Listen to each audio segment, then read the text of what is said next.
Wright brothers combined all of the latest technology during their time and developed technology of their own to bring the world the first controlled, powered, and sustained, heavier-than-air human flight.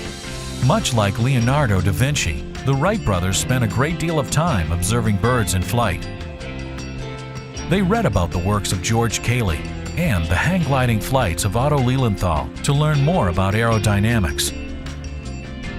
Following a successful glider test, the Wrights built and tested a full-size glider at Kitty Hawk, North Carolina.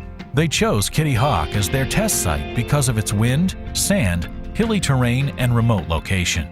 In 1901, at Kill Devil Hills, North Carolina, the Wright brothers flew the largest glider ever flown, with a 22-foot wingspan, a weight of nearly 100 pounds, and skids for landing. However, many problems occurred. They decided to build a wind tunnel based on Francis Wenham's research to test a variety of wing shapes and their effect on lift. During 1902, the brothers flew numerous test glides using their new glider. Their studies showed that a movable tail would help balance the craft based on the center of gravity, and the Wright brothers connected a movable tail to the wing warping wires to coordinate turns.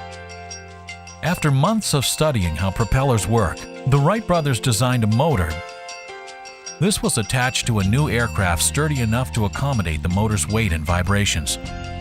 The craft weighed 700 pounds and came to be known as the Flyer. The Wrights further redefined the wings by covering the bottom surfaces with fabric. This resulted in a smoother overall wing surface, which enhanced its aerodynamic efficiency. The brothers continued to apply the fabric in the direction of the weave at a 45-degree angle to increase the stiffness of the wings.